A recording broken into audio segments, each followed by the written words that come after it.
This is They Create Worlds, episode 85, Computer Game Basics. If anybody wants to find me, I'll be in the last place you would look. In a place where people used to be, a land that's called reality. You'll find me there. Welcome to They Create Worlds. I'm Jeffrey, and I'm joined by my co-host, Alex. Hello. Last time, we did way more computer history than I think anyone was expecting. Good computer history, though. Good computer history.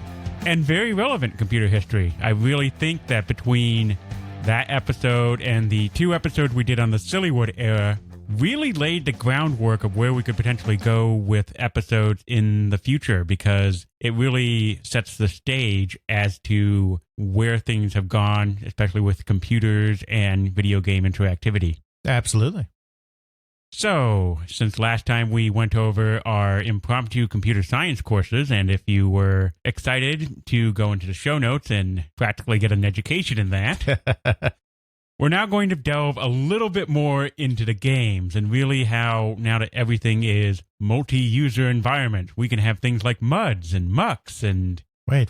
We do games on this podcast? On occasion. Oh, shoot. Not sure I'm ready for that. Well, there's an Atari over there. You can start with that and work our way up from there. Well, we'll be working our way well before Atari, though, in many ways, systems that are quite more technically adept than that little 2600 over there. We're, of course, talking about now that we have defined timesharing and defined how timesharing was beginning to spread at the end of the 1960s, we can turn our attention specifically to the consequences of that with games. Because, space war aside, when you're talking about the early stuff, and there wasn't that much of it, when you're talking about the early stuff, it never really went anywhere. There was no place for it to go. Computers were big, they were expensive, very few people could use them, very few operations could be run on them in a given day. You didn't have USB drive to hand it over to Bob and say, here, play my game.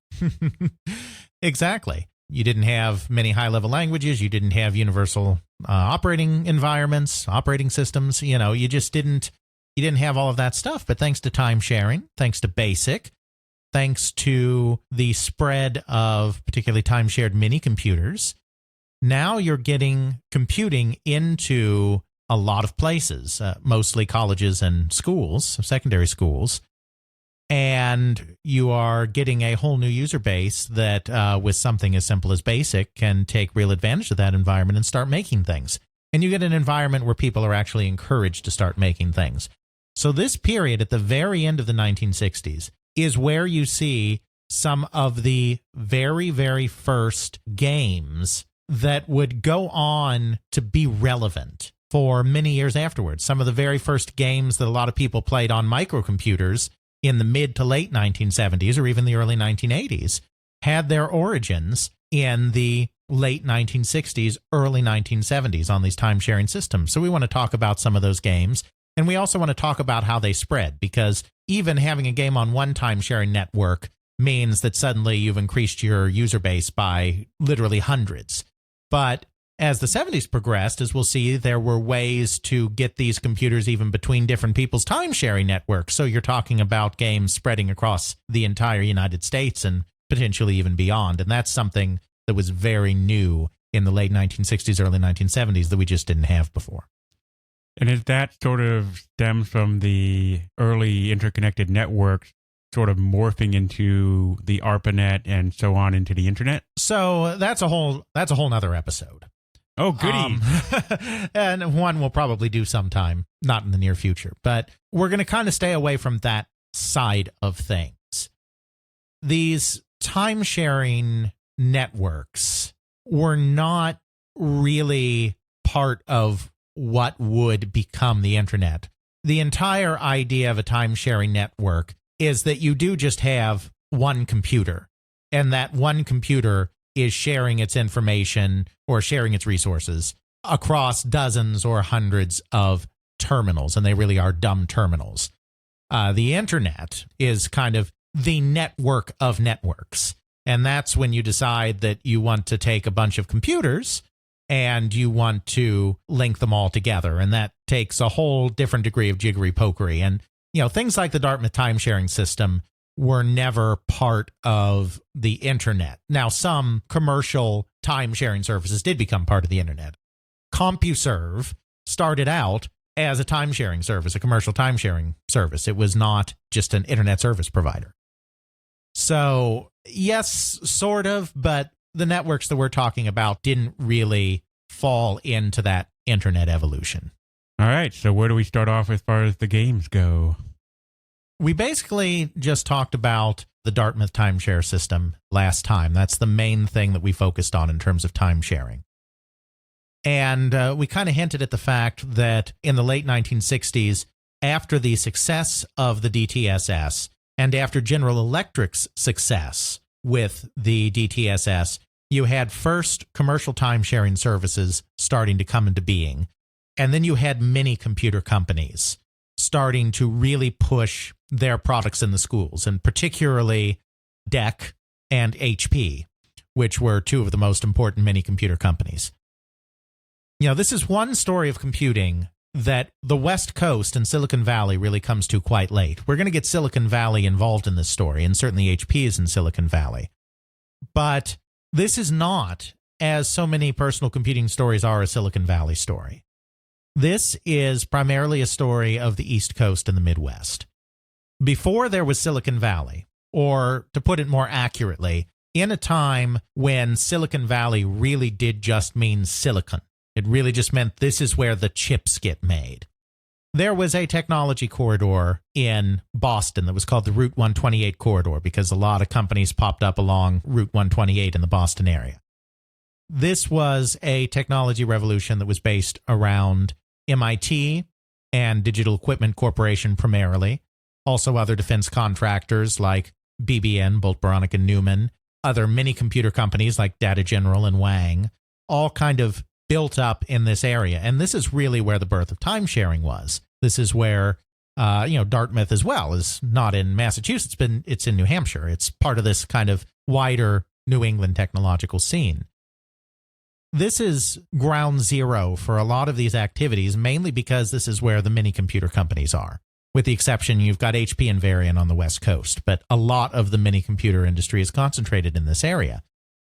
So a lot of the very important early games that get made are in this New England area or in the New York area, which, of course, is the home of a little company called IBM. Once the DTSS proved its viability, and once this was starting, and once the mini computer companies got in, a lot of other school districts and universities got involved with this idea of timesharing, and they really were trying to tie it in with the concurrent idea of computer-assisted instruction, which we also talked about last time. And so that's where a lot of the very first games that are coming out in this time period come from. In terms of the significant games, the first one actually predates timesharing, and that's Hammurabi. We're going to talk about its story in a little bit because it links into some other things. In terms of the timesharing games, the first significant one, I think, really came in 1969. In Lexington, Massachusetts, and in the surrounding communities, 5 school districts decided to get together once all of this timesharing stuff started and pool their resources. We talked about the ability of school districts to do this, to establish their own timesharing network that would allow the students in all of the schools within these 5 communities centered on Lexington to have access to computer resources. And they originally, for the first year of this, I believe, they did it through a time-sharing company that had a big mainframe, and then they leased time and had the terminals installed and, through the phone lines and everything. But then they learned about what DEC was doing, because, of course, DEC's Massachusetts, Maynard, Massachusetts. And so they actually ended up buying 3 PDP-8 systems, these edu systems that DEC marketed specifically at schools, so that they could run the whole network off of computers they owned themselves, because these mini computers, even buying several of them, is still a lot cheaper than buying a mainframe. And you're doing high school stuff. You don't need something that is the be-all and end-all of processing power to let high school students fiddle around with BASIC, right? So Lexington became a hotbed for programmers making games. And you have to understand every place that had time sharing going on, where students were involved, there were games being made. People were making, as we said last time, sports games, board games, number guessing games, basic mathematical puzzle games. This kind of thing was going on. But, I mean, those are a dime a dozen. I mean, you want to talk about significant games. The significant games are the ones that did things that hadn't really been done before in a pen and paper kind of setting, and which were distinct enough that, they carried forward. And, obviously there are baseball games still today, but you can't, or football games, but you can't really say that John Madden football exists because there was a Dartmouth football game. I mean, there's no connection there. It's logical that somebody somewhere is going to do a football simulation, and they don't link. So the really important games are the ones where it's like somebody made this and then it captured imagination, and that unique game continued to persist. And there were a few of those in Lexington. But the most significant was created by a guy named Jim Storer, a high school student, in 1969. Something kind of important happened in 1969. Nah. Around July-ish, people were taking steps or something like that. I thought we were supposed to kill them all on sight. No? You never watched Doctor Who. Oh, well, that's true. I don't watch Doctor Who. So there we go. I have to turn in a portion of my nerd cred there. I'm sure it was an excellent reference that our listeners will greatly enjoy hearing. Especially our British listeners. There you go. So, yeah, I mean, that's the year of the moon landing, right? Mm-hmm. And this was a big deal. And this is obviously something that captured the attention of all of America, and certainly captured the attention of high school students as much as anybody. And so Jim Storer, the high school student, decided that when he got back to school in the fall, because, of course, this was July, it was during summer vacation, he wanted to get on his their Project Local timesharing network that he was part of and create some kind of lunar landing game.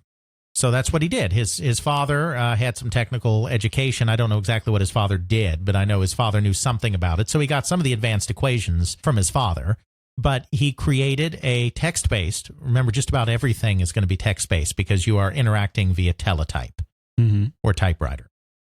So he creates a text-based game where you have a lunar module, and you have thrust, and you have gravity, and you have velocity, and you have all of these complex physics things going on. And your job is to safely and smoothly land your lunar module on the surface of the moon without running out of fuel, because you have limited fuel, and without coming in so hard and hot that you crash and destroy yourself. Much like how Neil Armstrong and Buzz Aldrin were trying to do it in reality. Exactly. So he creates a lunar landing game. And, some of you are thinking right now, oh, yeah, didn't Atari make a lunar landing game? Yes. They stole it. Well, yeah, no. And I mean, they didn't steal it because, of course, remember, this is all public domain. Nobody is charging for programs. Nobody is selling programs. Nobody's doing anything. But there is a direct line. We'll talk about this in a little bit. There's a direct line from Jim Storer's 1969 Lunar Lander game to Atari's 1979 Lunar Lander game. I mean, it is directly, with a couple of intervening steps, influenced by that original Lunar Lander. This is a concept that becomes very significant. Lunar Lander games proliferate across microcomputer platforms in the late 70s.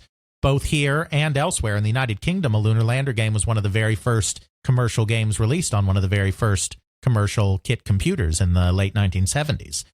So, I mean, this is a big concept. And heck, I remember playing a Lunar Lander game on Windows 3.1. Yeah, exactly.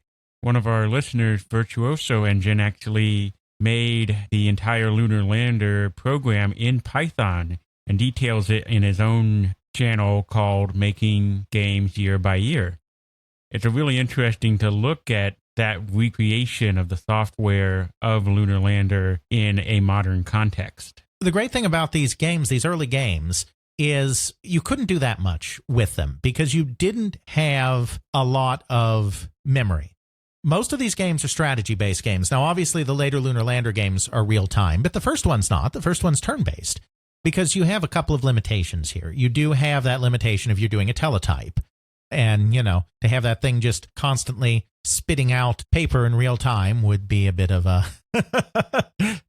You'd end up drowning in paper. But even if you were on a computer that had a VDT, a video display terminal, which as the 1970s progressed became more and more common, you still have the problem that even though your computer has a lot of memory, it's a time-shared computer, and that memory is being shared with hundreds of people. These computers actually had less capability, for the most part. There's some exceptions, but a lot of these computers actually had less capability to do action games, to do real-time action games, than your little old Atari VCS. Because even though your Atari VCS has 128 bytes of memory, that memory belongs to that Atari system at all times. It can rely on it always being there for it. Whereas in a time-shared system, you cannot always rely on having all the memory you need at any given time. Let alone the processing time. And let alone the cycles. Exactly. A turn-based game where it has to do calculations behind the scenes, it can do your turns relatively quickly. The memory management is good in that sense, but the memory isn't, and the processing time, both are really not good enough to do real-time action most of the time. You don't have an ASCII version of Doom where you can run around and get the other user, shoot them with little periods or whatever. Right. And, as time goes on, some of that stuff starts to appear. But, in this early time period, it's just like, no, there's just, you don't have the processor often enough. You don't have gobs of memory at your disposal. So you have to keep it turn-based. So a lot of these games are strategic games. A lot of these are turn-based games, but they're simple by necessity, but they're also fun. And they're public domain. They're free. So a lot of these games do end up showing up even on Windows systems because they're very easy to program. You can throw a little graphical sophistication in it to make them look nicer. If it's something like Lunar Lander, you can real-time it rather than turn-base it. And you can just bundle it with stuff because, it didn't cost you anything to make it really. And, you didn't have to license it from anywhere. So that's part of why these games keep recurring. That's a good example. This was Project Local is what they called themselves. It was a time-sharing co-op between 5 towns in Boston. They had 3 PDP computers. I think it was just 3. I don't think they bought one for each town, but they had several PDP-8 computers after DEC got into the education market that were dedicated to letting people get on the computers. And when their students got on the computers, they turned towards games, and something, original and quite interesting came out of that with Lunar Lander. Another example of this is one that happened in New York. It was called the Huntington Institute. This was a true merging of computer-aided instruction and time-sharing. The Huntington Project was run out of Brooklyn Polytechnic, and a professor there got wind of DTSS and got wind of what DTSS was doing with time-sharing and was like, this is a great idea and a great concept to deliver not just computing resources to schools, but computer instruction in schools, and experiment with ways to develop curricula that would be useful in a school setting. So he started something called the Huntington Project with Long Island schools, Long Island, New York. They got the time-sharing resources together, and there were 2 things going on. Students were allowed to go on there and do their own thing, but they also created a lot of simulations, games, that simulated various things in order to try to teach problem solving or resource management skills, that kind of thing. There was one about trying to treat a malaria outbreak. There was another one about water pollution and causes of water pollution and how to try to mitigate that pollution and clean it up. They were doing these kind of educational simulations. There were also students doing their own programs. There was one in 1970. It really didn't go anywhere. This one's not really influential, but there was a guy named Christopher Galo who was a student in Syosset, New York, who created a little Wild West shootout. And again, it's turn-based because that's what you have to do in this time period. There's you and there's Black Bart, the nefarious bandit or outlaw or whatever. And you start a certain distance away from each other. You each have a certain number of shots. It's 5, I believe. And the closer you get to the other player, the more chance that your shot will hit. Well, to each other. It's not a 2-player game. The closer you get to your opponent, the greater the chance that your shot will hit. So it's a game where you decide whether you want to move, whether you want to shoot. There's a lot of luck involved. I mean, it's no kind of sophisticated thing, but this is one of the first times that there were kind of snippets of narrative accompanying a computer game, because he gave a little description of Black Bart and a little descriptions of the action. It's all text-based, of course, so you're not seeing it on the screen, but you're starting to get this idea that these games can exist in these other worlds. The game was more widely distributed. That's why it survives. Call a Computer, which was the time-sharing service, commercial service that Huntington was using for this. They were a North Carolina-based company, though they also had a facility in New York, asked if they could distribute that game across their time-sharing service. And, Christopher Galo, the high school student, said yes. And so that game survives today. I mean, it probably survives today where dozens like it don't. It's kind of a good illustrative game to show that these students weren't just doing sports games or board games or adaptations of stuff that already existed. They were starting to take the first steps into, these computer games. They can take us into whole other worlds and they can give us narratives and all of that. It's interesting in that sense. Now, probably the most significant of everything that came out of this early time sharing, I'm sure it's fair to say, comes actually not from our East Coast friends here, but actually comes from the state of Minnesota.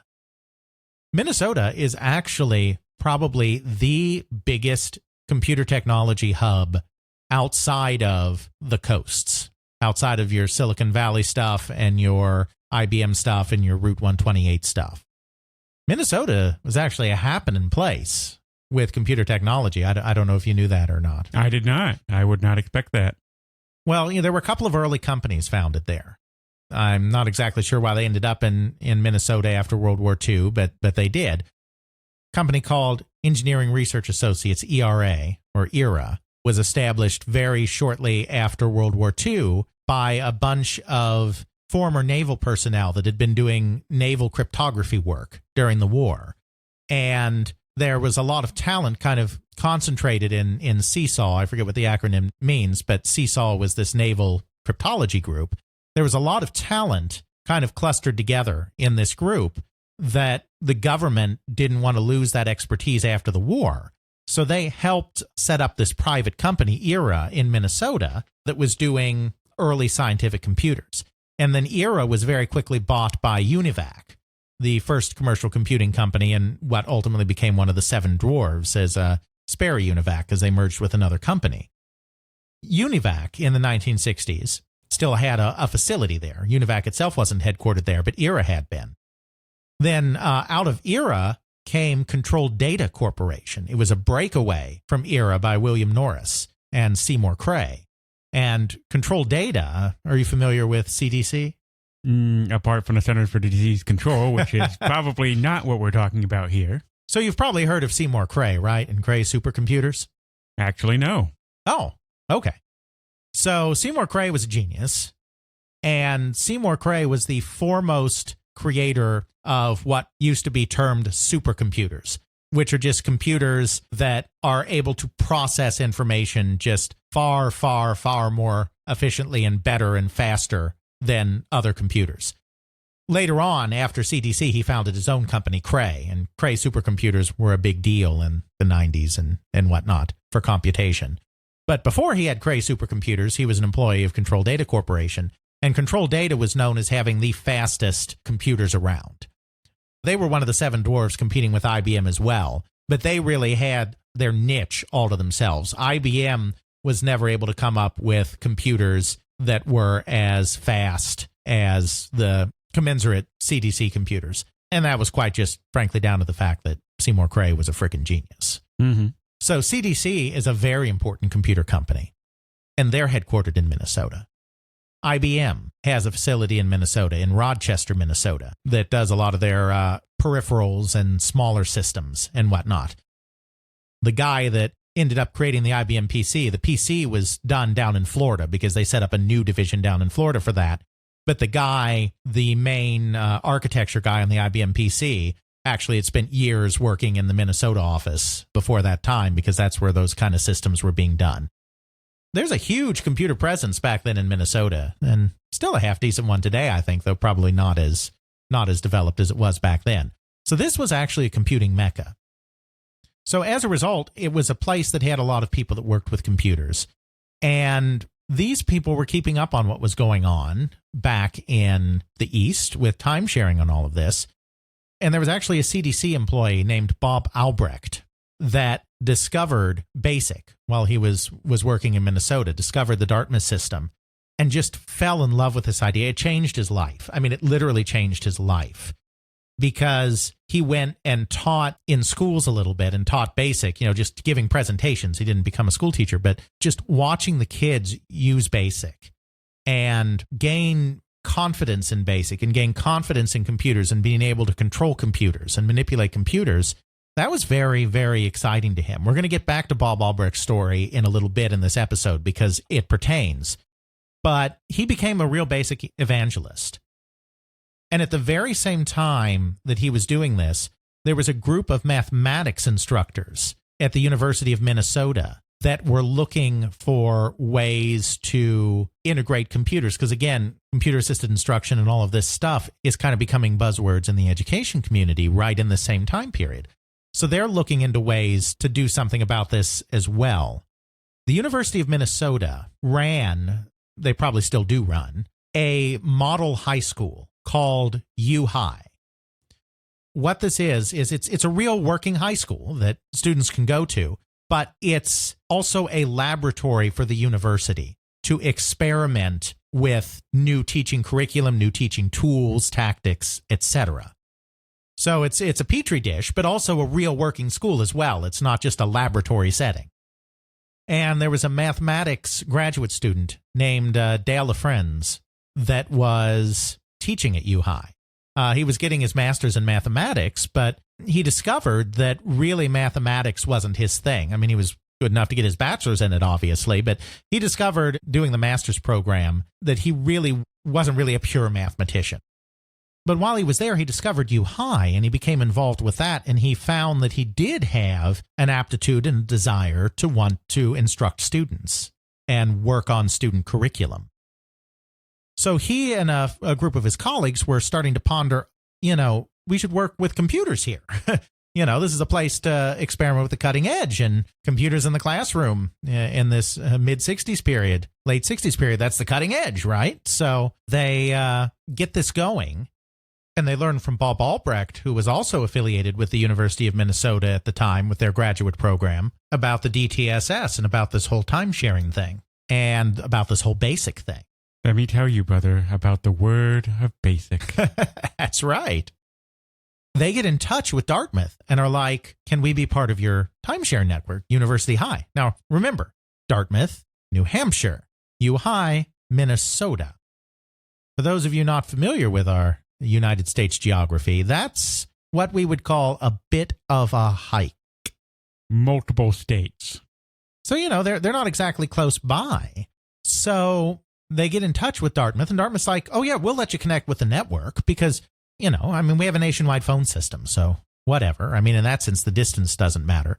But you're going to have to figure out the connection costs. We'll let you hook up, and it's free to hook up. It's not like they have to pay a fee to be part of it. I don't think. I could be wrong about that. But if they do, it's not a very big fee. But yeah, you're going to have to figure out your own long-distance costs. And this is back in the time where long distance actually did cost a significant amount of money for a long-time hookup. These days, at least in the United States, long distance is more or less free. Right. When Alex and I were kids in the 90s, long distance still cost money. It cost extra money to call someone out of state. Well, or even out of area code. Sometimes code even too. in the same state, yeah. Yeah. Any significant distance, and it could really rack up pretty quickly. Exactly. So, of course, the U-High people do what everyone else is doing at this time. They get a grant. Though in this case, it's not from the federal government. They actually get a grant from GE to pay those long-distance phone costs.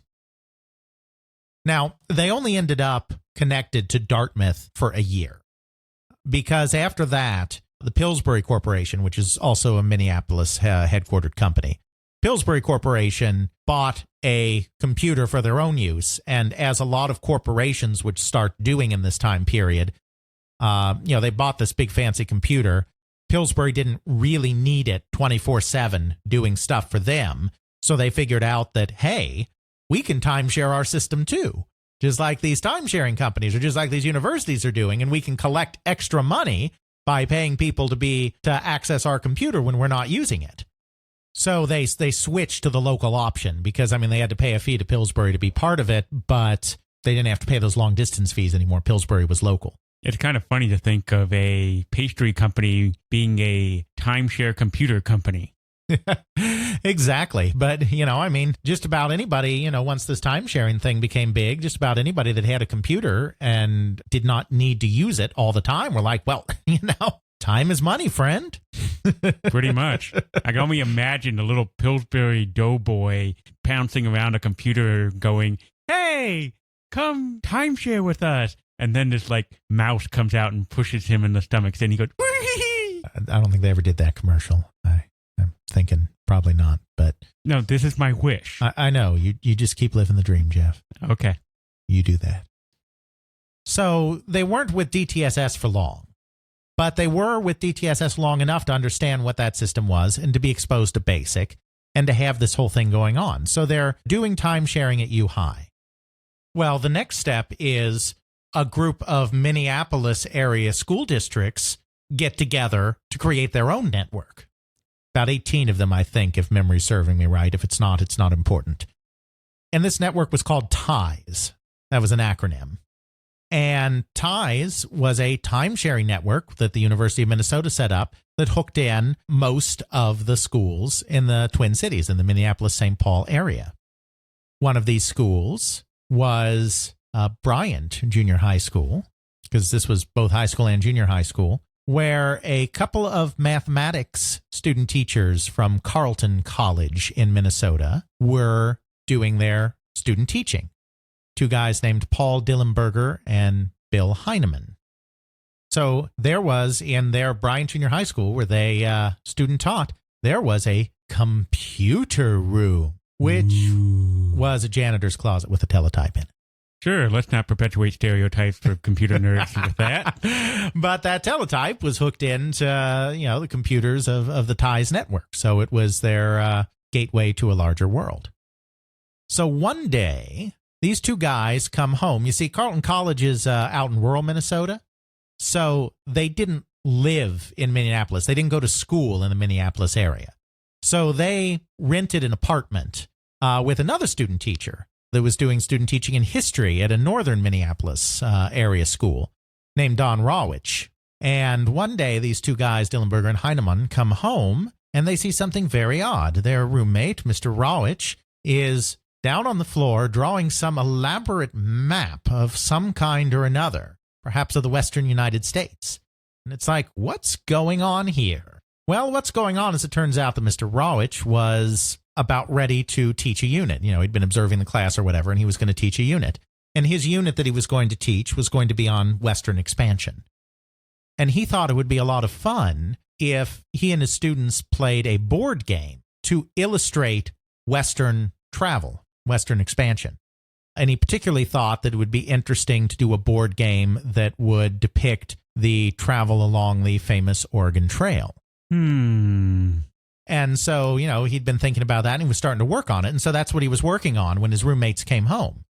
And they're like, what you doing? It's like, well, I'm doing this board game and whatnot. And then, the one turns to the other and says, this is the kind of thing that we could probably do on the computer. Because I think it was Bill Heineman that made the suggestion. He had had some experience with the computer. There was one computer at Carleton College, one programming course offered. And he had taken that course, and he had actually become an assistant then to the professor that taught the course. So he had been exposed to computers in his college education.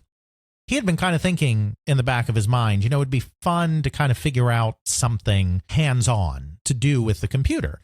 And so now here's his roommate making this history board game, and it's like, well, there's the thing. Why don't we put this on the computer? And Don's like, okay.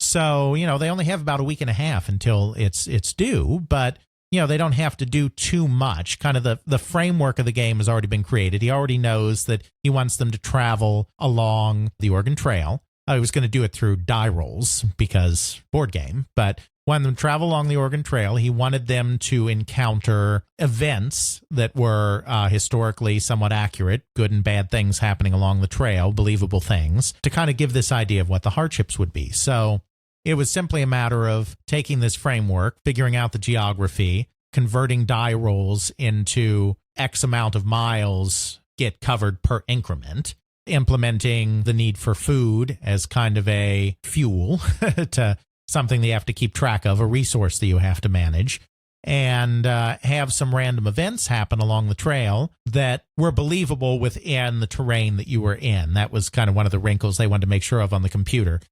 If you were on the plains, you were more likely to be attacked by bandits. If you were in the mountains, you were more likely to have some kind of cold weather difficulty, something just vaguely believable like that. And then they implemented a very primitive hunting game. They actually took advantage of the time-sharing system for that. You may recall from your Apple II days. Well, I don't. It depends on which version we had. I'm not sure. We may have had a version that was completely. We may have had a version. We had the DOS version. Yeah, right. So back in the day, rather than the hunting game involving a mouse or whatever, or a cursor, you actually had to type in bang. It just so happens that the time-sharing system not only recorded keystrokes, but it recorded the amount of time between keystrokes. So they came up with the idea that not only did you have to type the word in, but the faster you typed it, the more successful you were, because the computer already happened to keep track of that. So it was a simple matter to do that. So that was the skill-based part of that. The faster you typed the word successfully, the more meat you got. So so they created this game about travel along the Oregon Trail. Again, teletype, text-based, turn-based, but something a little educational. And so they do the game, in that week and a half, and he uses it. Don uses it in his class. The class loves it. They break into groups. There's only one. His school also has a teletype. His school's also part of TIES. So there is a teletype hooked into the system there, but there's only one. So only one set of kids could do it at a time. So he broke his class into groups of 4 and rotated them through various activities, one of which was the group of 4 clustering around the teletype playing the Oregon Trail game. And, this is something that people don't always understand. This is not the same Oregon Trail game 100% that you and I and thousands of other children, tens of thousands, hundreds of thousands probably, maybe even millions of school children played as kids. Because the game received a complete overhaul, essentially from scratch, by another programmer in 1985 for the Apple II. And it's that Apple II version that is the version that everything after it has built off of. Don't get me wrong, this is the same through line of game. This is the Oregon Trail, the same Oregon Trail that millions of school children have played all over the place. I imagine dysentery isn't so prolific in it. Yeah. You didn't have a family in this first version. It was just you, the player. You weren't keeping track of a whole family, and there were a lot of other things. You didn't have trading posts were not implemented in this. You never interacted with other people. You bought supplies at the beginning. You could have outlaw attacks or bandit attacks occasionally as a random event, but you didn't go to trading posts. I don't believe river fording was part of the original. A lot of stuff changed when it was converted over in 1985. But the 1985 version is an update of the 1971 version. That's when they did this. That is easily the oldest game that had a continuing and constant impact for decades after. That is the oldest video game franchise. I mean, Space War is a decade older, and Space War influenced a lot of people, but there was never a Space War franchise. There is an Oregon Trail franchise, and that is the oldest one, I think it's fair to say, dating all the way to 1971. And there's even versions of it for modern systems. I think some of these are done by more fans of the old Oregon Trail, but Sure. You got things like the zombie Oregon Trail director's cut, and you're trying to escape a zombie apocalypse. I believe they actually even did a new, fairly recent Oregon Trail card game. They did indeed. There's a franchise that has really taken off in a way that I think is unprecedented for many franchises. Absolutely. And the importance of time sharing in this cannot be overstated. And it's not just because it was created on a terminal in the time sharing system. It's not just because if it wasn't for time sharing, Don Rawich probably would not have had access to a computer. I mean, obviously that was important. But, let's say for the sake of argument, he had worked at a really fancy pants school district that had its own computer, and he did it there. Well, once the class was over, there was no need for the program anymore. He did make a paper tape copy of the code. He decided to keep the code, but then it was deleted off the system. This is a program that was alive for 2 weeks, and then it was gone. That should have been the last we ever heard about the Oregon Trail.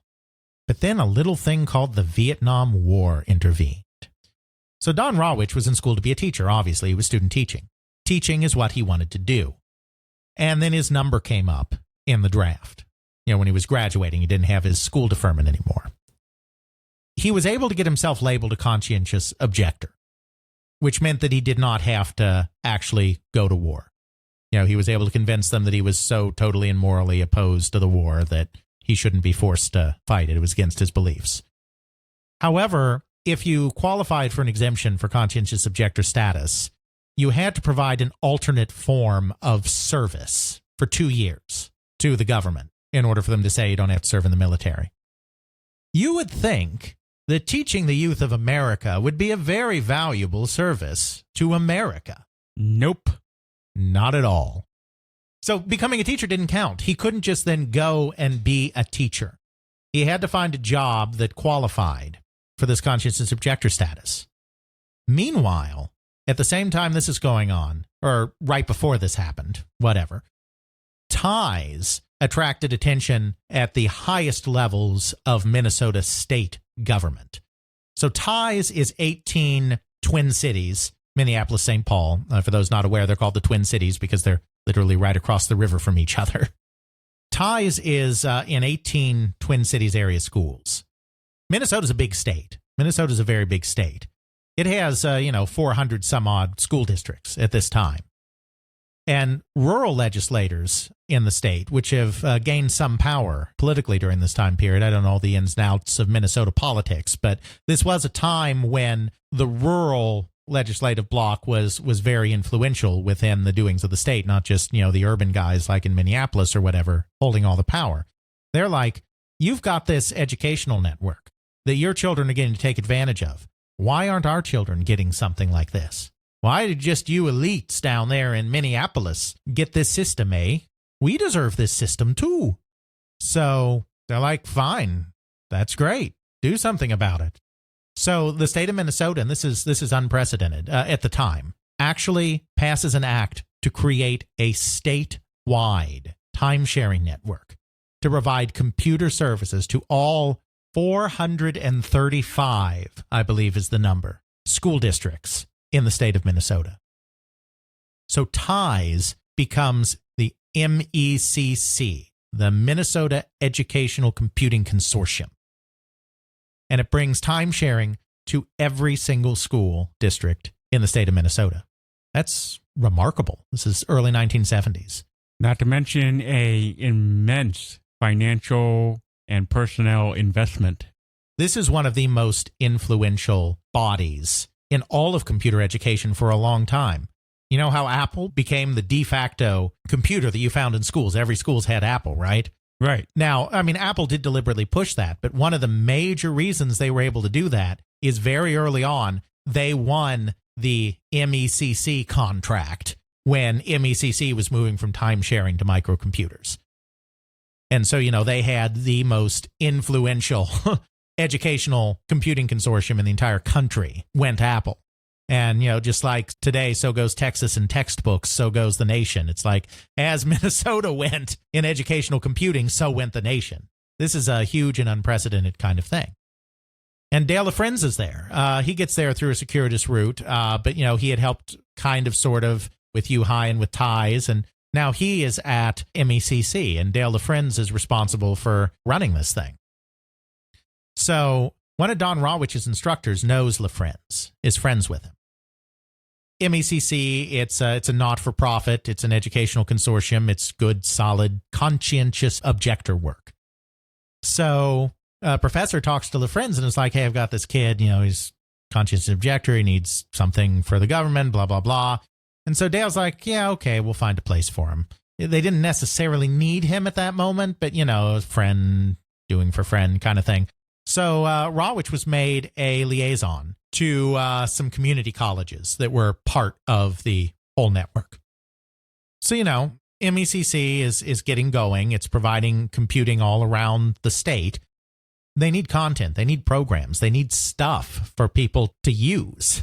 It's their job now to make sure that every student in Minnesota is getting a nice, good, solid computer education. Hey, friend, have you heard of Oregon Trail?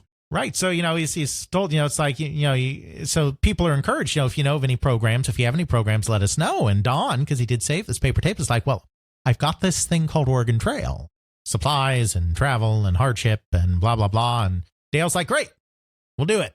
We'll put that on the network.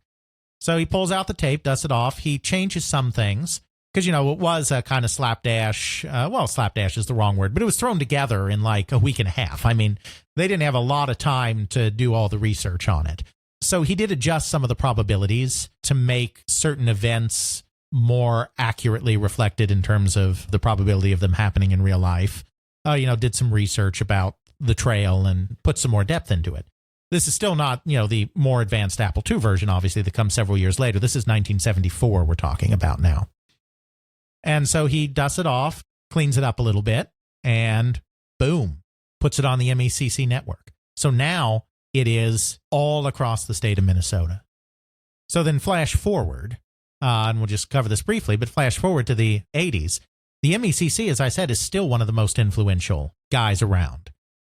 Now we have microcomputers. Now all schools are getting, around the country, are getting lots and lots of these Apple computers, in the mid-1980s. MECC has backed Apple. They backed them very early. So the Apple II computer is the official computer of MECC. Well, MECC is looking for other ways to keep itself viable and keep itself sustainable. So it realizes at this point, it's like, we have all of these educational games that we have made on our timesharing system. Oregon Trail is one of them. There's another little game called Lemonade Stand that you've probably heard of. Yep. And, they had a few others like that as well. So they were like, we need to convert these to the microcomputer platforms today, and then we need to make these available. We need to sell these, because we're sitting on these and we know they're good. We've been using them. We need to get them out into the wider world. That'll make us some money. And so another guy, Philip Bouchard, is brought in to lead a team that converts Oregon Trail to Apple II in 1985. And like I said, that's when they had bells and whistles like forts and families and fording rivers and full graphics and all of this kind of stuff to this basic thing. It's essentially a complete rewrite from scratch, though obviously it maintains the spirit of the same Oregon Trail going all the way back to 1971. And so because they do that and because they start making that available and because every school in the country is using an Apple II, just about anyone who ever had a computer class in the late 1980s through the mid-1990s at least, if not longer, played Oregon Trail or saw Oregon Trail being played at least once in their school life. We had a lot of Oregon Trail at our school, didn't we, Jeff? Yeah, there were kind of fights over who got the consoles with Oregon Trail. Yeah, I don't know why every computer didn't have a copy. I mean, I'm sure it comes down to cost and licensing and this and that, but not every computer had Oregon Trail. And then even some of the ones that had Oregon Trail, I don't think had Lemonade Stand, because we also had Lemonade Stand. So yeah, there were only a small number in the computer lab that had Oregon Trail, and those are the ones you wanted to be on, because our computer classes, they were interesting. They were not helpful as computer classes. Think of it this way, kids. We jumped from Apple IIs all the way to the glory that is Windows 95. That's right. Because in junior high school, which, now we're dating ourselves, we graduated in 1996, and it was only about the last year and a half that we were there that they had built a new computer lab in a new building extension and got new computers. Before that, we were using Apple IIs, and they were teaching us computing. Logo and the little turtle man. Yeah, I could run circles around their stuff. At home, I had a better computer than they had at school. And the computer assignments weren't difficult assignments, so just about everybody got their official computer assignments done very quickly within the computer class time. And so then you had all of this free time, and you weren't allowed to just do whatever. You had to be on the computer doing something. And so, of course, those machines that had Oregon Trail on them were highly prized, because at that point you could play Oregon Trail and it was allowed. It was acceptable to do that. So yeah, I mean, hugely influential, but only because of time sharing did it become this big thing. So Oregon Trail is kind of an outlier in the way it spread, because it got into this large educational computing consortium. It happened to be made in the one state that created a statewide network. How did a program like Lunar Lander, to give another example, get spread around? That was a little different, and it really has to do with the informal networks that formed to kind of trade this software. The most important person in all of this was a guy named David All. David All was an electronics enthusiast from an early age, which for him meant the 1950s. He wrangled himself a job at DEC, at Digital Equipment Corporation, in their educational department. Now, DEC tried to fight against BASIC. So BASIC, Really? Yeah, BASIC was becoming the lingua franca of the time-sharing computing world. And DEC supported BASIC because they kind of had to. But they also created their own language called Focal or Focal. I don't know how it was pronounced, but spelled like Focal, F-O-C-A-L. They created their own language called Focal and really tried to push that. But they also operated in BASIC as well. So what David All would do is he was responsible for a lot of the selling and liaisoning with school districts that might be interested in getting DEC educational systems. So what he decided would be a very effective weapon in this quest to get DEC into as many schools as possible was to have programs bundled up and sent out in newsletters that people could type in on their system so that there'd be a huge library ready to go right away. So what he started doing is he started trolling all of the school districts that were using DEC computers and all of the organizations using DEC computers, and then within DEC itself as well. He started trolling all these organizations to find ready-made computer programs that he could package in the DEC educational newsletter that would then be sent out to all of the educational institutions using DEC timesharing systems. So this is how we start to see stuff spread. You may recall that I said Project Local, which is where Lunar Lander was created, was using PDP-8s. They were using DEC computers. So David All learned about Lunar Lander, and he scooped that up. It was originally written in Focal, not in BASIC, because it was written on a DEC computer. Scooped that up, packaged it in the newsletter, sent it out there. Another game that he discovered was this Sumerian game, this Hammurabi game, which had a very strange and convoluted history. Basically, there was one of these intermediate school districts in Westchester, New York, the Westchester BOSIS, that got a federal grant to explore in cooperation with IBM, because IBM was headquartered in Armonk, New York, which is in Westchester County, which is where the Westchester School District is. So they got a grant and they worked with IBM to come up with some ideas for computer-assisted instruction. And they came up with the idea of, well, similar to the Huntington Project did a couple of years later, but this was before that. This was in the 62, 63, 64 time period. They came up with the idea of, we should make some simulation games that students can play and they'll learn something. And one of the teachers that was involved in all of this, Mabel Addis, she had actually studied in college fairly rigorously. She had studied ancient Sumeria in Mesopotamia. This was a period of time when a lot of digs were going on in Iraq and Syria and in Mesopotamia, and we were learning more and more about some of those early civilizations. But it wasn't really being taught very well in schools yet, because this was kind of cutting edge. We were just learning more and more about this.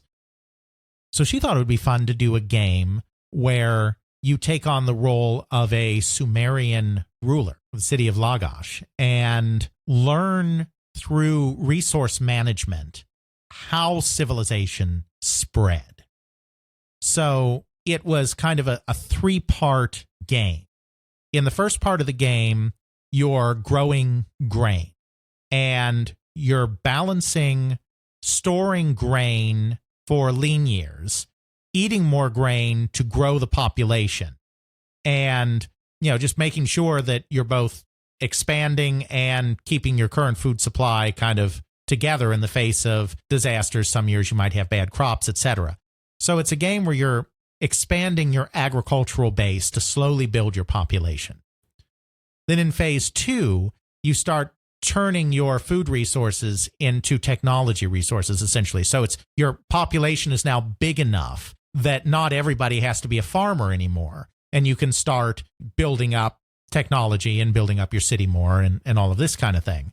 And then in the third phase, you're now big enough that you're starting to dominate the surrounding countryside. And so you start going out and interacting with other civilizations or whatnot. The second and third part of the game, they haven't survived. So I can't go into a lot of detail. I mean, no, this is not Civilization 20 years, 30 years before Civilization. I mean, it's not that complex. It's still text-based. It's still very simple interfaces. But, I mean, you know, it's kind of following some of the same principles that Civilization would later follow, in the sense that you're starting with a low level of population and technology and you're building up, but nowhere near the complexity. No tech trees, no diplomacy engine, no military units. I mean, let's not try to pretend this was Civilization, but still, yeah, this management game. And they built this thing up, and they worked with it a bit, and they had it running. I mean, it ran for a couple of years until they finally ran out of money. This was another project that had a National Science Foundation grant. So again, it's the same thing about the government coming in and providing a lot of money for technical education, in large part, though not entirely, because of the space race with the Soviet Union. So they created this game, and this was pre-time sharing. So this is another example of what I'm saying. The same thing with Oregon Trail. So this original game is totally gone. Oregon Trail, we were fortunate that Don Rawich saved that one paper tape copy, so then when it was time to deploy it again, he had his basic code base. Literally had his basic code base, I suppose, but I meant his fundamental code base. This game was not on a time-sharing system because this was early 60s, 62, 63, 64. When this project was shut down, that was just gone. Now, flash forward to 1968. DEC is now heavily involved in time-sharing.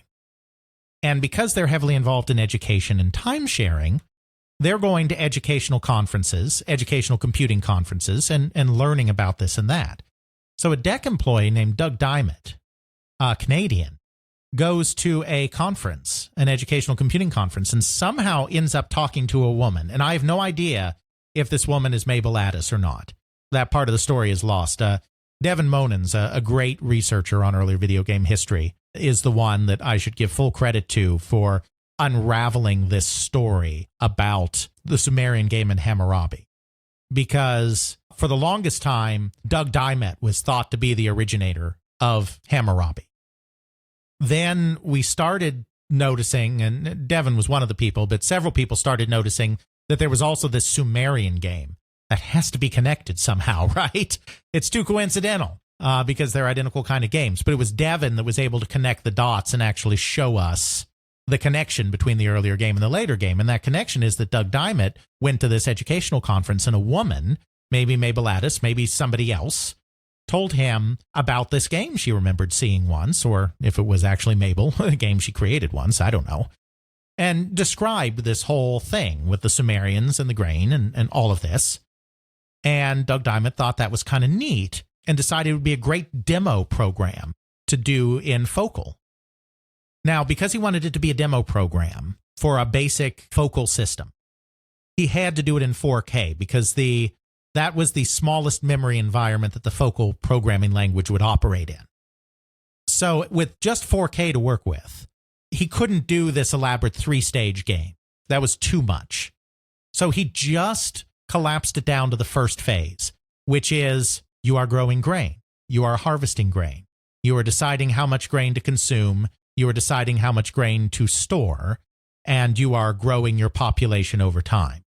And because he was not a Sumerian scholar, he wanted to put a more famous name on it. So instead of being Ladoga 1, Ladoga 2, and Ladoga 3 of the city-state of Lagash, he moved it to Babylonia because everyone knew Babylon, and he changed it to the famous lawgiver Hammurabi.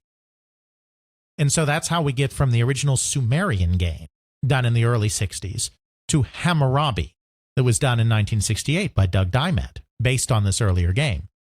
Did you ever play a Hammurabi variant?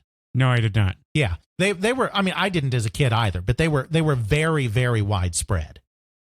And so DEC employee creates this Hammurabi game. So that gets back to David All. All of these kind of games get back to David All. And he's distributing these games across the country to DEC computer users. And then he decides to do something even more radical. And in 1973, he puts out a book DEC actually publishes called 101 Basic Computer Games. Have you ever heard of that one? No, no. Never Yeah, I clue mean, that ever existed. I mean, we're a little young for it. I mean, it was a big deal back in its day, but its day was slightly before us. And it's exactly what it says it is. He went out, all of these games that he'd found, he converted them into Basic, if they weren't already, like Lunar Lander had started in Focal, and Hammurabi had started in Focal, but for this he converted them to Basic, and just made this book available, for purchase for anybody who wanted it. And it had 101 computer games in it. Most of them were just number puzzles, logic puzzles, primitive board games. Most of them, 101 games, but like 85 of them were just interchangeable, like guess the number, locate the coordinate kind of whatever games. But Lunar Lander's in there. Hammurabi's in. This book stays in circulation for years. He republishes it in 1978. By 1978, microcomputers have come. The Trinity has arrived. People are hungry for games because at this point, 1978, there are not very many professional computer games out there. We've talked about some of the early computer game companies. Really, before about the year 1978, there were barely any computer game companies. And before 1980, there really weren't that many compelling commercial games. There were a few, but there weren't many. And so people were starved for content. So on that 1978 re-release, that book becomes the first computer book to sell 1 million copies. So these people are buying the book, they're typing it in. David All, after he leaves DEC in 1974, founds the magazine Creative Computing, which was the first consumer magazine dedicated to computers. He's putting the listings to all of these programs in there too. Creative Computing features them. Creative Computing even starts boxing some of these games and selling them, publishing them itself on tape or on disc. So all of these early games that David All has collected, like Lunar Lander and Hammurabi, that were created on timesharing systems, end up being distributed either through 101 Basic Computer Games, through Creative Computing. Of course, as people get a hold of these games, they create their own variations on these games and submit them to other magazines as type-in listings, or because they're public domain and they can put them together cheaply, put them out for sale. So you see a lot of the earliest popular computer games are coming out of this continuum from time-sharing systems to All's books and magazines, and then on into the greater world. Probably the most popular of those. I mean, the most influential time-sharing game over time was Oregon Trail, but Oregon Trail was not disseminating in this way. It was not in 101 Basic Computer Games. It was not in Creative Computing. It was just in Minnesota until in the 80s they started distributing it on microcomputers. The single most influential game of all of these was a little game called Star Trek. And I know, even though you haven't played the super duper original text-based print out the grid on a teletype Star Trek, I know you have played Star Trek, sir, because you and I played it together several times in your house. Well, yes. We had that nice split screen. We had docking. We had Klingons. We had death. Energy. And energy. Phasers and photon torpedoes. And running out of energy and dying horribly. Exactly. So that game that we were playing together in the early 1990s, the germ of that game, just like with Oregon Trail, goes all the way back to the year 1971. And it was born in the University of California at Irvine, created by a high school student named Mike Mayfield. Mike Mayfield was one of these tech guys, one of these guys really interested in technology and all of that. And he discovered the computer lab at UC Irvine.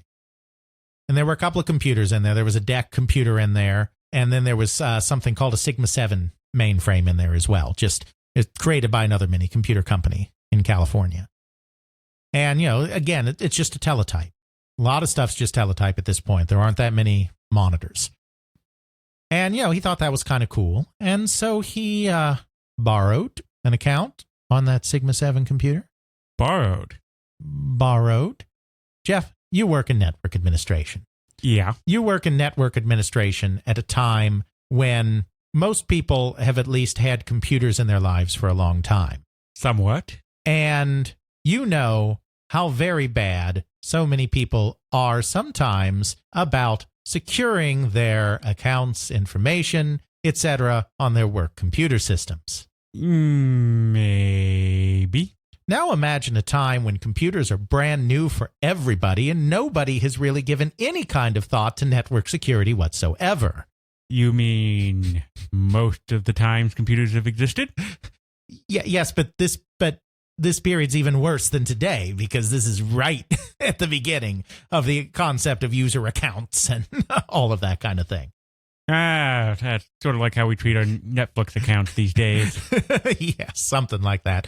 So let's just say that user accounts were often not very secure, both on the IT side of things, in that network security was not well advanced yet, and on the user side of things where, obviously a lot of people today still have those kind of problems, but come on. We're just going to log in as Bob H with the password Bob5.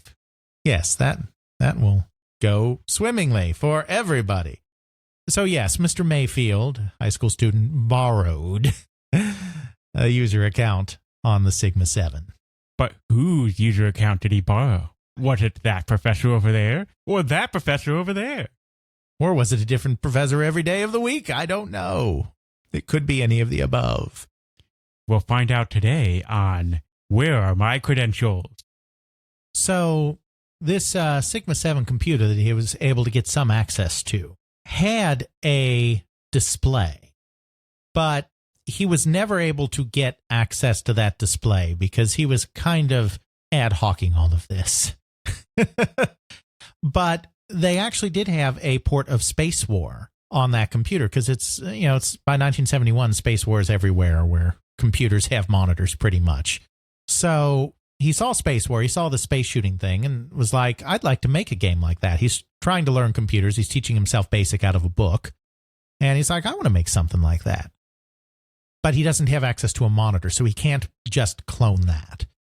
So he and some of his friends get together and they brainstorm, and they like Star Trek because this is the period of time when Star Trek is actually starting to get popular with kind of that age group.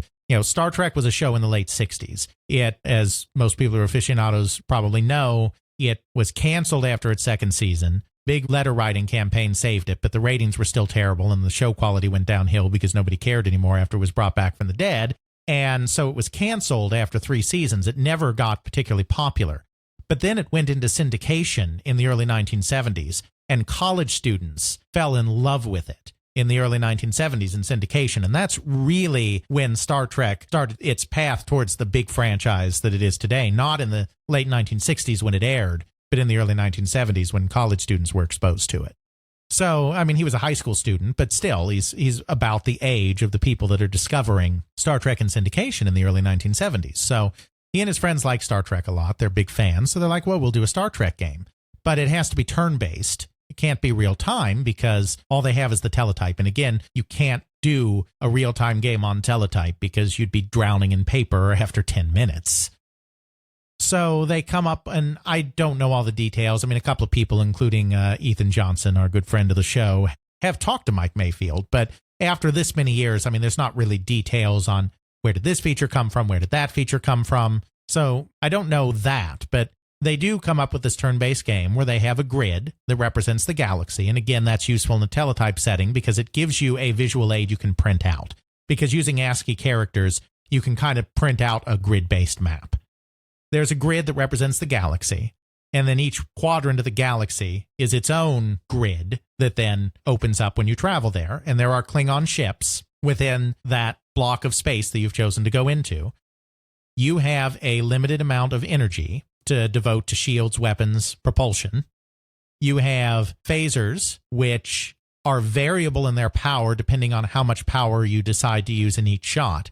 And you have photon torpedoes, which are incredibly powerful, essentially instant kill, but you have to properly aim them. You have to do the trajectories to make sure that they hit the other ship. So they're more difficult to use, but more powerful, as opposed to phasers, which are easy to use. It's just point and shoot, but the power varies. So your job was to go around each quadrant of the galaxy and destroy each Klingon ship there. Of course, you lose energy, you take damage as you go along. There were also star bases scattered around the galaxy, and you can go to these star bases and replenish your energy and all of that stuff.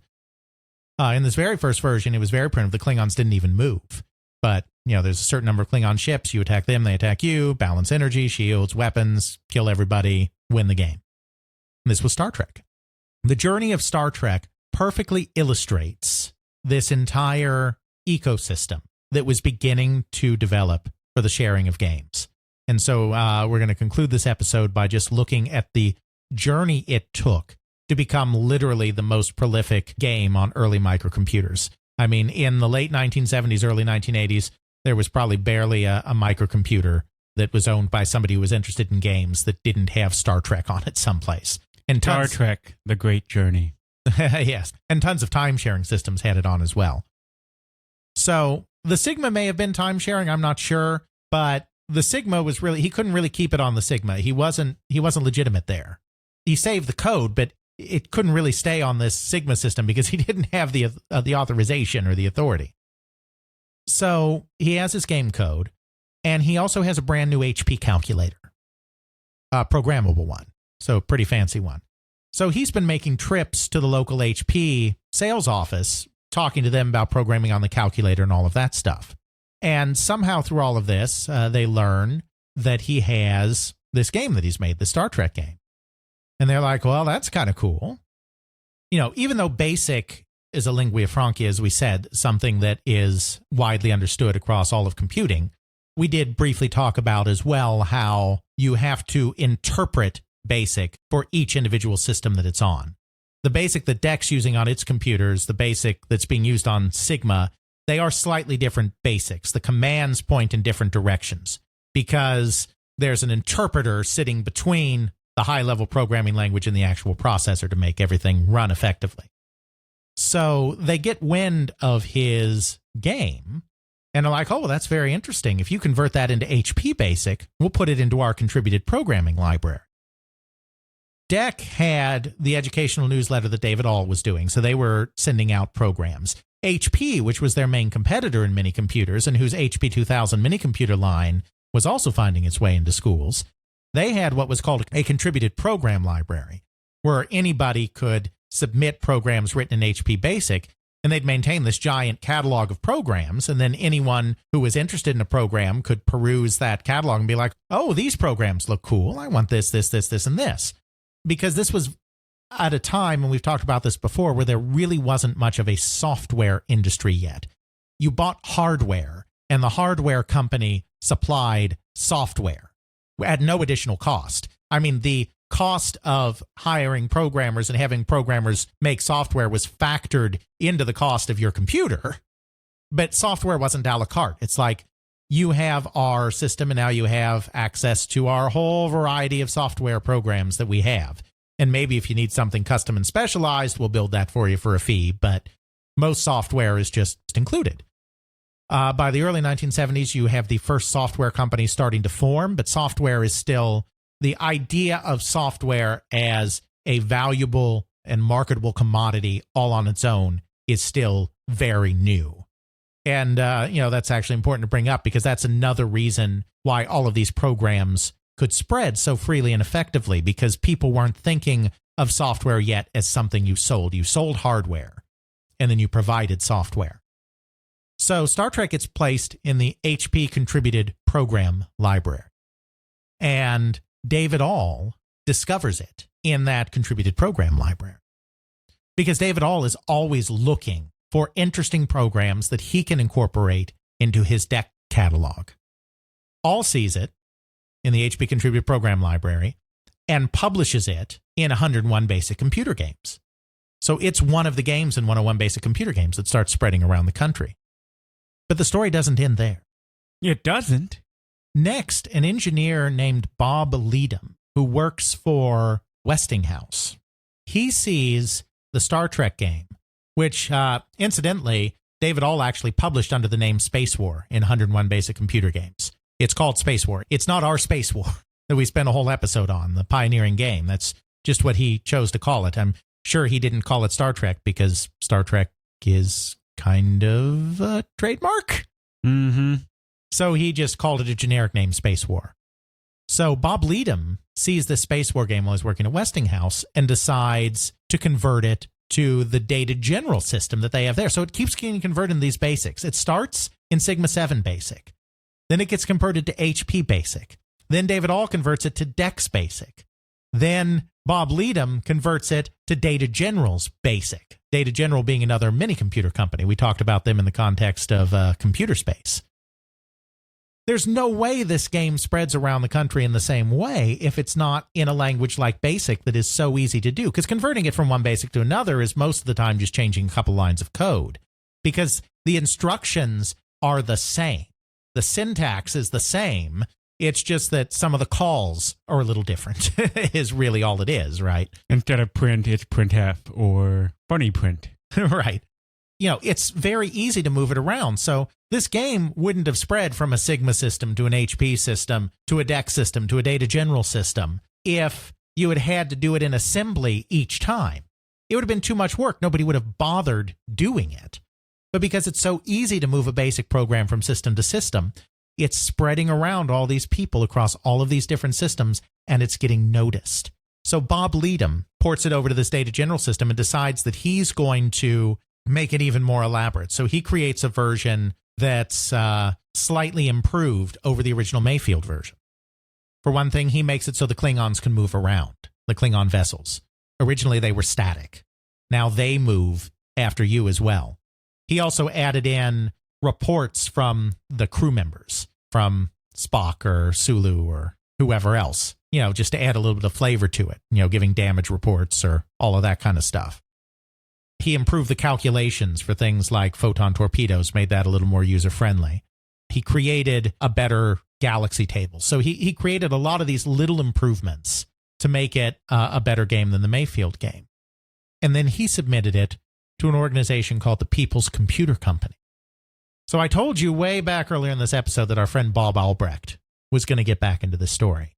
Well, Bob Albrecht, as we said, had a life-changing experience when he was exposed to BASIC and when he was exposed to students using BASIC. Hello, brother. Have I told you the word BASIC?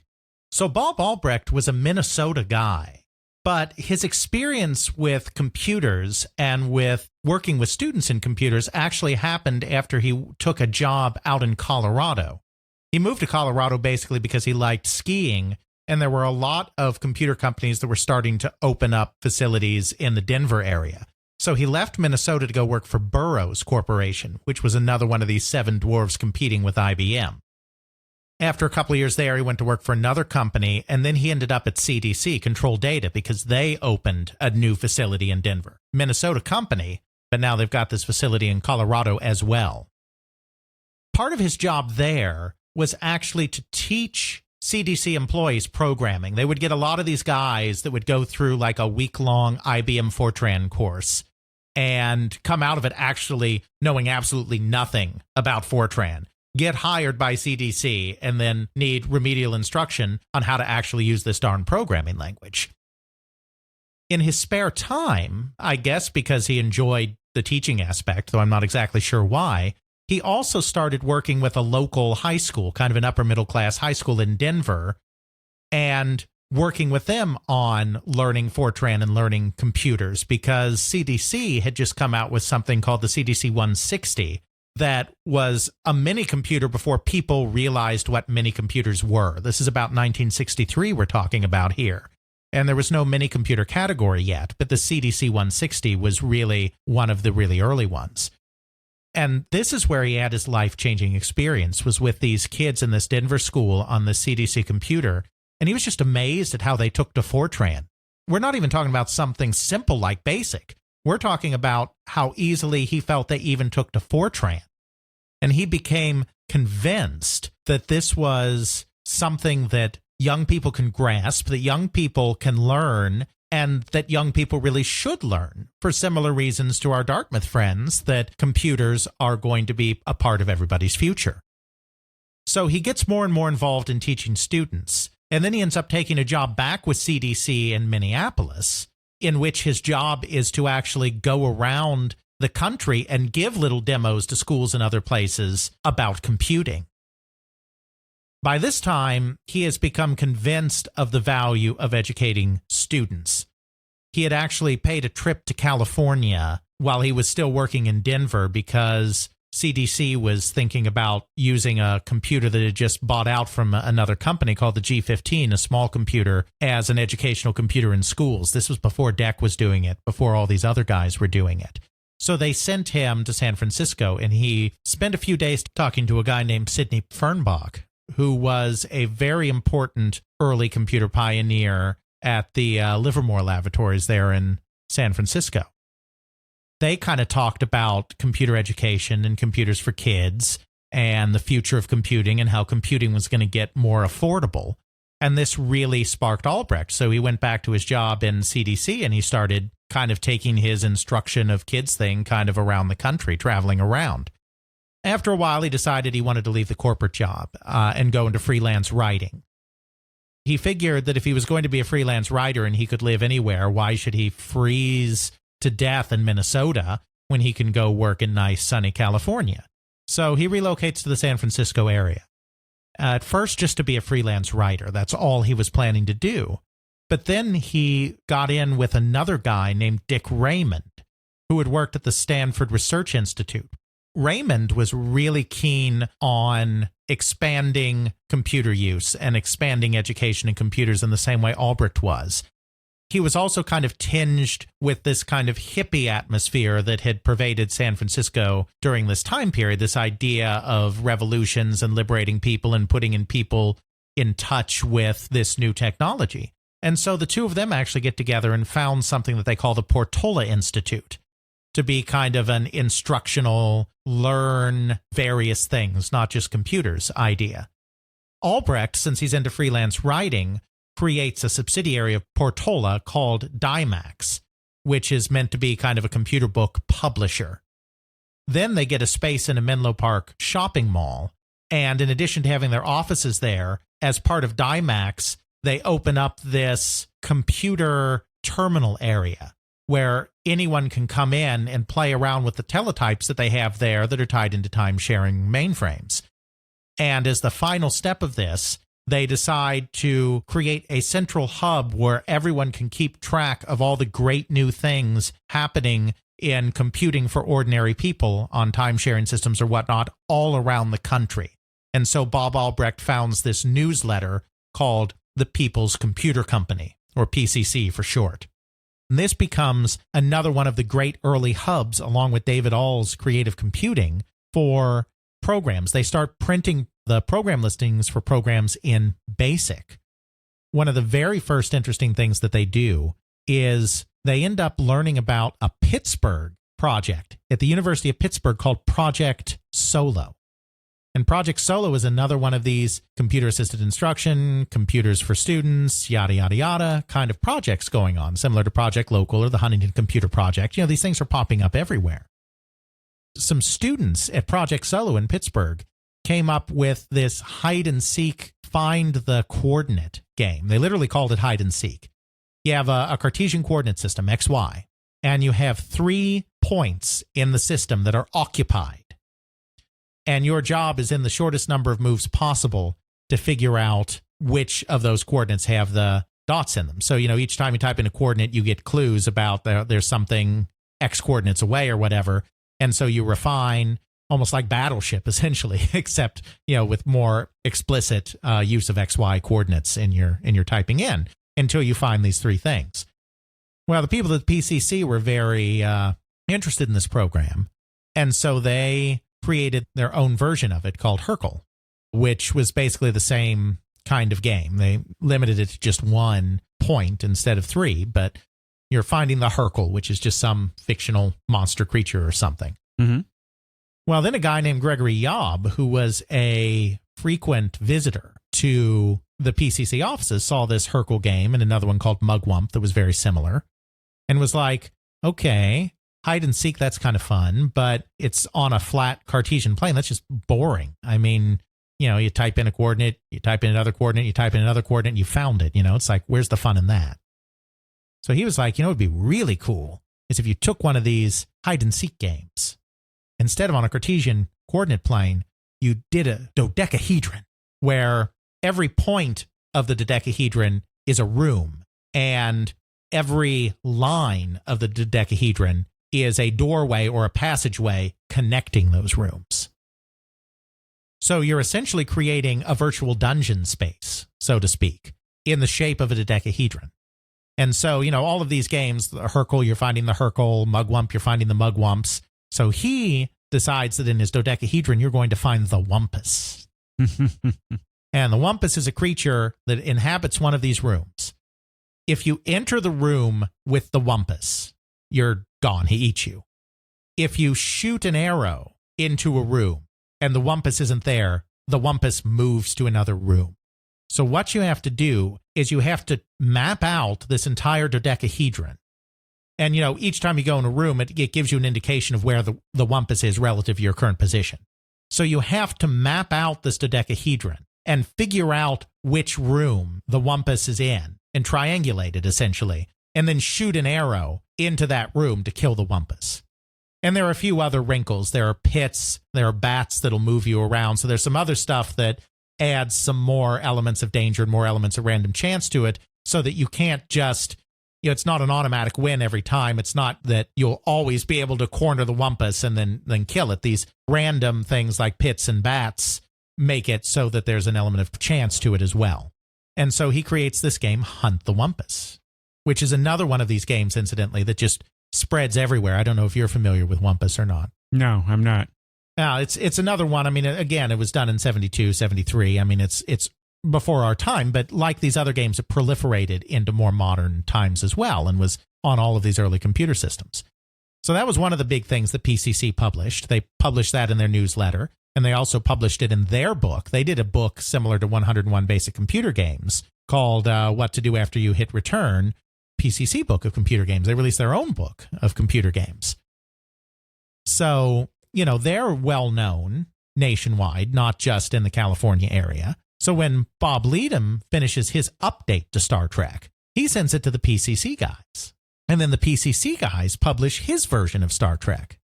Well, this happens just in time for David All to be leaving DEC and starting creative computing in 1974.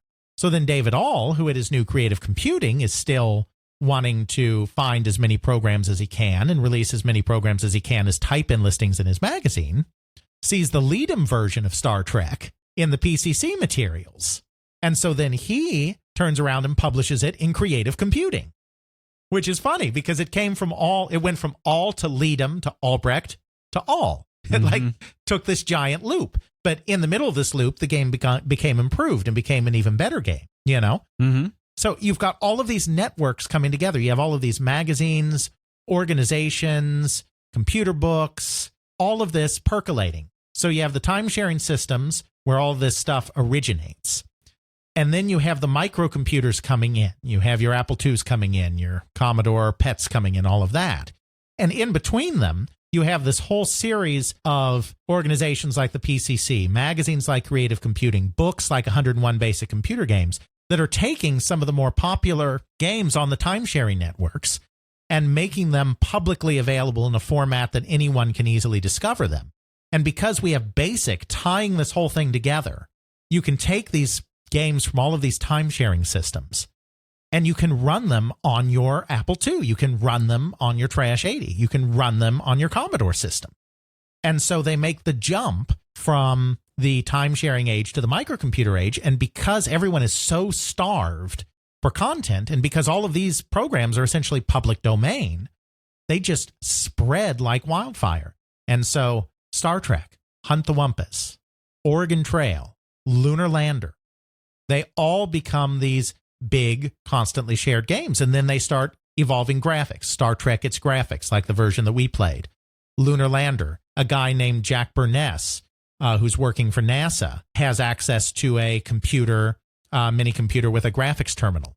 He gets Lunar Lander, and he creates a graphical version of it in 1973. And that graphical version is the basic setup that forms the basis for the Atari arcade game, because the Atari people see that version at that NASA facility and kind of create basically the same basic landscape on memory from what they saw at NASA. So that's how we get from Lunar Lander text-based game to Lunar Lander vector graphics arcade game. Oregon Trail gets the graphical update on the Apple. So these games are allowed to live on into an even more advanced era because they start getting graphics. They start getting those trappings of what people want in computer programs in the early to mid 1980s. And it just keeps going and going. And it's all thanks to really the Dartmouth timesharing system, Kimeny and Kurtz coming up with this idea that everyone's going to use computers and everyone needs a language that they can understand. That's why, I mean, it's no exaggeration to say that the birth of computer gaming really started, they can't take credit for everything, but a large part of it really started at Dartmouth with those two professors and a dream of universal computing. Well, that's fantastic. It really amazes me just how prolific BASIC was and still is to allow all of this proliferation. And then you had this almost perfect storm of cross communication, type-in listings, books, people just discovering it on the system. And because BASIC allows you to just rewrite it, just changing a few little minor things in order to allow a program to go onto a whole bunch of different systems, it's just amazing that a lot of these games even survive to this day. Absolutely. All right. Now that we're done with computers, at least for now, what do we delve into in our next episode? Well, it's been a while since we've done a game series. And of all the game series ever made, there's probably none quite so significant as the Super Mario Brothers series. 1, 2, 3, that one that came before 1.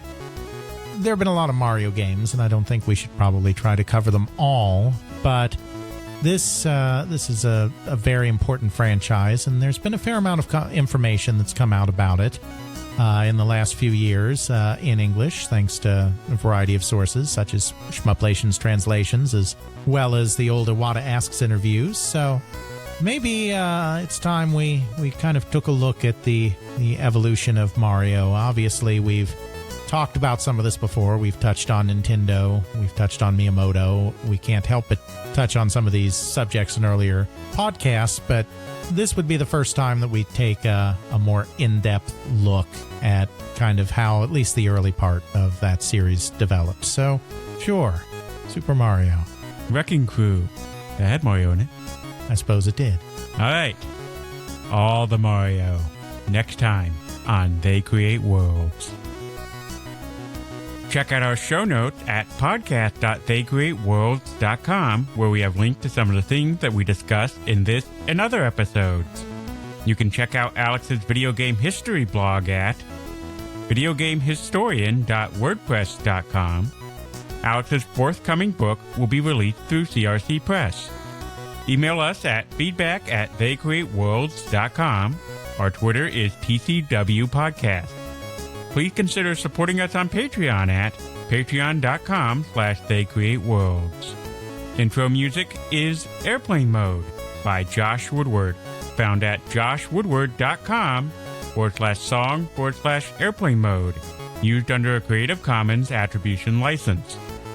Outro music is Bacterial Love by Roll of Music, found at freemusicarchive.org, used under a Creative Commons Attribution License.